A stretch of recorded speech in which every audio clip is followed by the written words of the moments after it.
Viewers আসসালামু আলাইকুম। এই বাংলা বাক্যটা এখন আমরা বুঝে বুঝে ইংরেজিতে করব। আমি তাকে দেখেছিলাম। তো একটা বাংলা বাক্য বাংলা থেকে ইংরেজিতে করতে গেলে আমাদেরকে প্রথমে বাক্যটা কোন টেন্সে রয়েছে সেটাই নির্ণয় করতে হয়। আমি তাকে দেখেছিলাম, যেহেতু এটা আমরা অতীতে কাউকে দেখেছিলাম, সেজন্য আমাদেরকে পাস্ট টেন্সেই করতে হবে।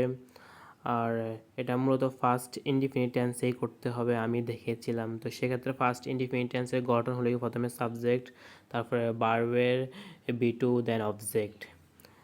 তো প্রথমে সাবজেক্ট, যে বাক্যে যার সম্বন্ধে কোনো কিছু বলা হয় সেই হচ্ছে গিয়ে সাবজেক্ট। আমি।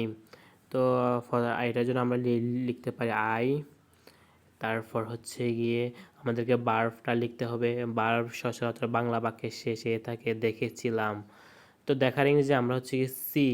তো সি যেহেতু এটা পাস্ট টেন্স, সেজন্য আমাদেরকে ভার্বের সেকেন্ড ফর্ম নিতে হবে, অর্থাৎ সি স। এস আই স। অবজেক্ট হচ্ছে কি আমি দেখেছিলাম, কাকে দেখেছিলাম, তাকে, সেজন্য আমরা লিখতে পারি হিম। আর যদি স্ত্রীবাচক হয় সেক্ষেত্রে আমরা হার লিখতে পারি। আমি তাকে দেখেছিলাম, আই স হিম।